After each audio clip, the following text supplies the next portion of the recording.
ಸ್ನೇಹಿತರೆ, ಮಹಿಳಾ ಶಾಸಕಿಯರ ಪರ ಧ್ವನಿ ಎತ್ತಕ್ಕೆ ಯಾರು ಇಲ್ಲ ಅಂತ ಅನ್ಕೊಳ್ಬೇಡಿ. ನಾನಿವತ್ತು ಮಾತಾಡ್ತಾ ಇದ್ದೀನಿ.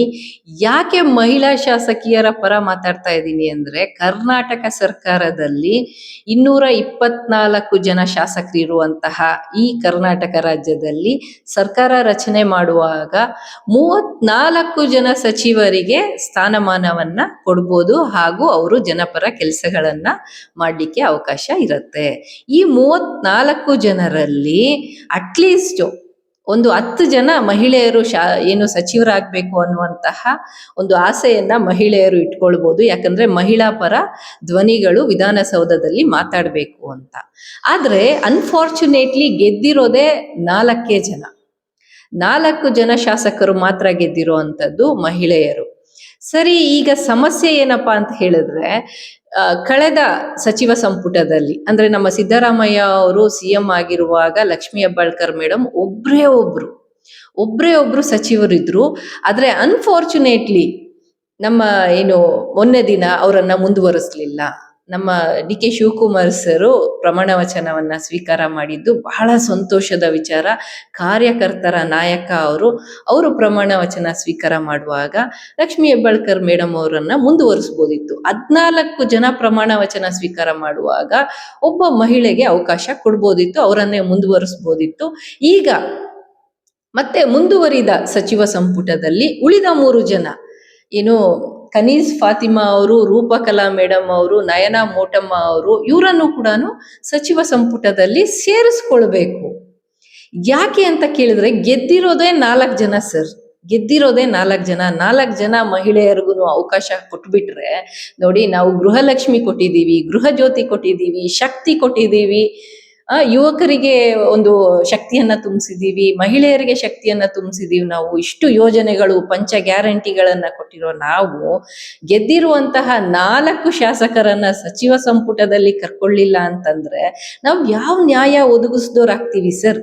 ಒಂದು ಆಲೋಚನೆ ಮಾಡ್ಬೇಕು ನಾವು. ನಾನು ಇದನ್ನ ನೇರವಾಗಿ ನಮ್ಮ ಕಾಂಗ್ರೆಸ್ ಹೈಕಮಾಂಡ್ ಅವ್ರಿಗೆ, ಜೊತೆಗೆ ಅಂದ್ರೆ ನಮ್ಮ ಮಲ್ಲಿಕಾರ್ಜುನ ಖರ್ಗೆ ಸಾಹೇಬ್ರಿಗೆ, ಜೊತೆಗೆ ನಮ್ಮ ಡಿ ಕೆ ಸಾಹೇಬ್ರಿಗೆ, ಸಿದ್ದರಾಮಯ್ಯ ಅವರಿಗೆ, ಸುರ್ಜೇವಾಲಾ ಅವರಿಗೆ, ಇವರೆಲ್ರಿಗೂ ತಲುಪಿಸ್ಬೇಕು ಈ ವಿಚಾರನ ಅಂತ ಹೇಳಿ ನಾನು ಮಾತಾಡ್ತಾ ಇದ್ದೀನಿ. ಯಾಕಂದ್ರೆ ಮಹಿಳಾ ಪರ ಧ್ವನಿಗಳು ಬೇಕು ಸರ್ ವಿಧಾನಸೌಧದಲ್ಲಿ ಮಾತಾಡ್ಲಿಕ್ಕೆ.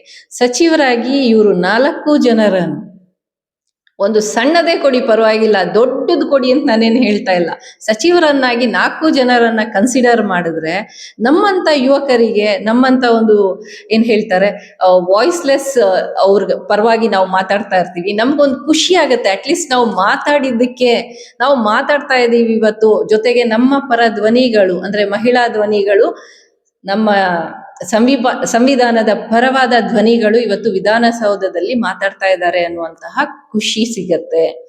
4 ಜನರನ್ನು ಸಚಿವರನ್ನಾಗಿ ಕನ್ಸಿಡರ್ ಮಾಡಿ ಗೆದ್ದು ಬಂದಿದ್ದಾರೆ. ಜನಾದೇಶ ಇದೆ ಅವ್ರಿಗೆ 4 ಜನಕ್ಕೂ. ನನ್ನ ಕೇಳಿದ್ರೆ ಮೊನ್ನೆ ದಿನಾನೇ ನಮ್ಮ ಲಕ್ಷ್ಮೀ ಹೆಬ್ಬಾಳ್ಕರ್ ಮೇಡಮ್ ಅವರನ್ನ ಮುಂದುವರಿಸಬೇಕಾಗಿತ್ತು ಸಚಿವರಾಗಿ ಅಂತ ಹೇಳ್ತಾನೆ. ಅವ್ರು ನೋಡಿ, ಅವ್ರಿಗೆ ವಹಿಸಿದಂತಹ ಎಲ್ಲಾ ಜವಾಬ್ದಾರಿಗಳನ್ನ ನಿಭಾಯಿಸಿದ್ದಾರೆ ಲಕ್ಷ್ಮೀ ಹೆಬ್ಬಾಳ್ಕರ್ ಮೇಡಮ್. ಅವರು ಉಸ್ತುವಾರಿ ಸಚಿವರಾಗಿ ಉಡುಪಿಗೆ ಬಂದಿದ್ರು, ಅಲ್ಲಿ ಅವರ ಕೆಲಸಗಳನ್ನ ನಿರ್ವಹಿಸಿದ್ದಾರೆ.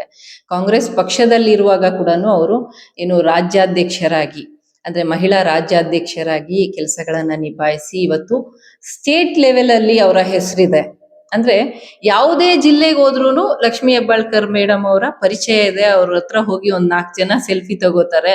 She is a leader today, recognised leader. ಒಂದು ಲೆಕ್ಕದಲ್ಲಿ ಮಹಿಳೆಯರ ಮಾಸ್ ಲೀಡರ್ ಅಂತ ಹೇಳ್ಬೋದು ಅವರನ್ನ. ಇವತ್ತು ಅವರನ್ನು ಕೂಡ ಇವತ್ತು ಏನು ಮೊದಲನೇ ಲಿಸ್ಟ್ ಅಲ್ಲಿ ಅನೌನ್ಸ್ ಮಾಡದೇ ಇರುವಂತದ್ದು ಬಹಳ ಬೇಸರ ಕೊಡತ್ತೆ ಮಹಿಳೆಯರಿಗೆ. ನನ್ನನ್ನು ಕೇಳಿದ್ರೆ 4ಕ್ಕೆ 4 ಜನರನ್ನ, ನನ್ನನ್ನು ಕೇಳಿದ್ರೆ ಅಂತಲ್ಲ, ಯಾರನ್ನ ಕೇಳಿದ್ರು ಇವತ್ತು ನಾವು ಹೇಳ್ಬೇಕು, ಗೆದ್ದಿರೋದೇ 4 ಜನ. 136 ಸೀಟ್ಗಳನ್ನ ಗೆದ್ದಿರೋ ಕಾಂಗ್ರೆಸ್ ಪಕ್ಷ ಇವತ್ತು ಗೆದ್ದಿರೋ 4 ಜನ ಮಹಿಳೆಯರನ್ನ ಸಚಿವ ಸಂಪುಟದಲ್ಲಿ ತಗೊಳ್ಬೇಕು. ತಗೊಂಡಾಗ ಮಾತ್ರ ಮತ್ತಷ್ಟು ಧೈರ್ಯ ಬರುವಂತದ್ದು, ಇನ್ನಷ್ಟು ಯುವತಿಯರಿಗೆ ನಾವು ಕೂಡ ಪಾಲಿಟಿಕ್ಸ್ ಅಲ್ಲಿ ಹೋಗ್ಬೇಕಪ್ಪ, ರಾಜಕಾರಣವನ್ನ ಮಾಡಬೇಕು, ಈ ಉತ್ಸಾಹ ಬರುವಂತದ್ದು. 33% ಏನಾದ್ರೂ ಇಂಪ್ಲಿಮೆಂಟ್ ಆಯ್ತು ಅಂತ ಆದ್ರೆ ಆಗ ಇನ್ನೊಂದಷ್ಟು ಜನ ಉತ್ಸಾಹದಲ್ಲಿ ಬರ್ತಾರೆ. ಈಗ್ಲಿಂದನೇ ಯುವ ನಾಯಕತ್ವ ಬೆಳೆಯುತ್ತೆ. ಮಹಿಳಾ ಯುವ ನಾಯಕತ್ವ ಕೂಡ ಬೆಳಿಬೇಕಾಗಿರುವಂಥದ್ದು ಹೆಚ್ಚಿದೆ. ಇದಕ್ಕೆ ಸ್ಫೂರ್ತಿ ಏನು ಅಂತಂದ್ರೆ 4ಕ್ಕೆ 4 ಜನರನ್ನ ಕರ್ನಾಟಕ ಸರ್ಕಾರ ಏನಾದ್ರೂ ಸಚಿವರನ್ನಾಗಿ ಮಾಡ್ಕೊಂಡ್ರೆ, ಸಚಿವ ಸಂಪುಟದ ಒಳಗೆ ಕರ್ಕೊಂಡು ಬಂದ್ರೆ ಇದು ಒಂದು ಲ್ಯಾಂಡ್ ಮಾರ್ಕ್ ಆಗತ್ತೆ. ಯಾವ ಸರ್ಕಾರನೂ ಮಾಡಿಲ್ಲ ಈವರೆಗೂನು. ಕೇರಳ ಇರ್ಬೋದು, ತಮಿಳುನಾಡು ಇರ್ಬೋದು, ನೀವೆಲ್ಲೇ ಹೋಗಿ ಇಡೀ ದೇಶದಲ್ಲಿ ಯಾರು ಮಾಡಿರಲ್ಲ. ಗೆದ್ದ 4 ಜನರನ್ನ ಸರ್ಕಾರ ರಚನೆ ಮಾಡುವಾಗ 4 ಜನಕ್ಕೂ 100% ಸಚಿವ ಸ್ಥಾನವನ್ನ ಕೊಟ್ಟವರಾಗ್ತೀವಿ ನಾವು ಕರ್ನಾಟಕ ಸರ್ಕಾರದವರು. ಇದನ್ನ ನಮ್ಮ ಡಿ.ಕೆ. ಶಿವಕುಮಾರ್ ಸರ್ ಕನ್ಸಿಡರ್ ಮಾಡಬೇಕು. ಇದೊಂದು ಬೇಡಿಕೆ ಅಂತ ಅನ್ಕೊಳ್ಳಿ. ಇದೊಂದು ಬೇಡಿಕೆ ಅಂತ ಅನ್ಕೊಂಡು ಮಹಿಳಾ ಧ್ವನಿಗಳನ್ನ ನಮ್ಮ ವಿಧಾನಸೌಧದಲ್ಲಿ ಮೊಳಗಿಸ್ಬೇಕು ನೀವು.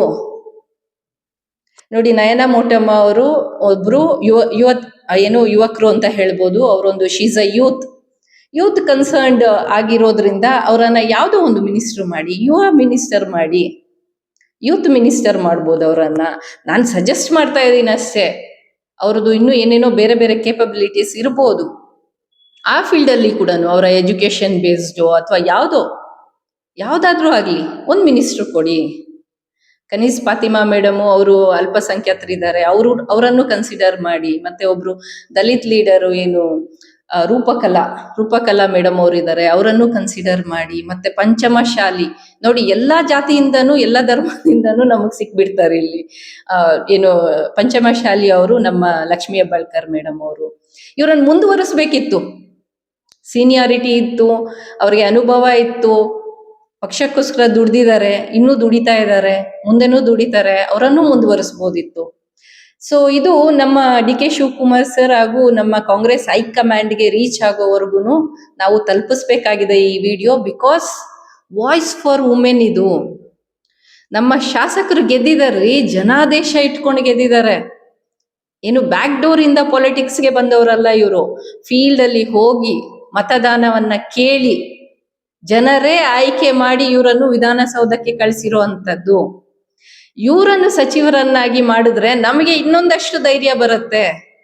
ಎಲ್ಲೋ ಕಾಲೇಜಲ್ಲಿ ಓದ್ತಾ ಇರೋ ಒಂದು ಪುಟ್ಟ ಹುಡುಗಿಗೆ ಅನಿಸ್ಬೋದು, ನಂದು PUC ಆದ್ಮೇಲೆ ನಾನು ಡಿಗ್ರಿಗೆ ಹೋಗುವಾಗ ನಾನು ಕೂಡ ಈ ಪಾಲಿಟಿಕ್ಸ್ನ ಬಗ್ಗೆ ಸ್ವಲ್ಪ ತಿಳ್ಕೊಂಡು ನಾನು ಕೂಡ ಒಂದು ಸಚಿವೆ ಆಗ್ಬೇಕು ಅನ್ನುವಂತಹ ಕನಸು ಆಕೆಯಲ್ಲಿ ನಾವು ಹುಟ್ಟಾಕ್ಬೇಕು.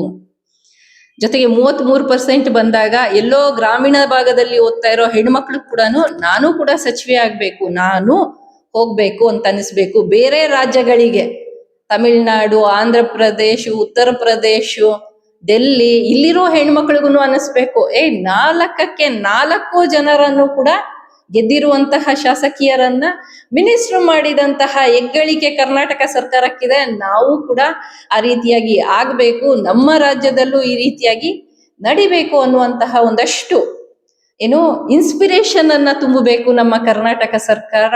ಜೊತೆಗೆ ನಮ್ಮ ಡಿ.ಕೆ. ಶಿವಕುಮಾರ್ ಸರ್. ಯಾಕೆ ನಾನು ಅವ್ರಿಗೆ ಹೇಳ್ತಾ ಇದ್ದೀನಿ ಅಂದ್ರೆ, ಅವ್ರು ಅರ್ಥ ಮಾಡ್ಕೊಳ್ತಾರೆ ಕಣ್ರಿ, ಅವ್ರಿಗೆ ಅರ್ಥ ಆಗತ್ತೆ ಅನ್ನೋದಕ್ಕೆ ನಾನು ಹೇಳ್ತಾ ಇದ್ದೀನಿ. ಅನ್ಯತಾ ಯಾರು ಭಾವಿಸಬಾರ್ದು. ಜೊತೆಗೆ ಈ ಒಂದು ವಿಚಾರಕ್ಕೆ ನೀವೆಲ್ಲರೂ ಒಳ್ಳೆಯ ವಿಚಾರ, ಸದುದ್ದೇಶದ ವಿಚಾರಕ್ಕೆ ಸಪೋರ್ಟ್ ಮಾಡ್ತೀರಾ ಅನ್ಕೊಂಡಿದ್ದೀನಿ. ಹೆಚ್ಚು ಶೇರ್ ಮಾಡಿ. ಹೆಚ್ಚು ಮಹಿಳಾ ಶಾಸಕಿಯರು ಕರ್ನಾಟಕದಲ್ಲೂ ಬರಲಿ, ಇಡೀ ದೇಶದಲ್ಲಿ ಬರಲಿ. ಈ ದೇಶವನ್ನ ಆಳುವ ಶಕ್ತಿ ಮಹಿಳೆಯರಿಗೂ ಇದೆ ಅಂತ ಹೇಳ್ತಾ, thank you for watching this video. Please share this video. Thank you friends.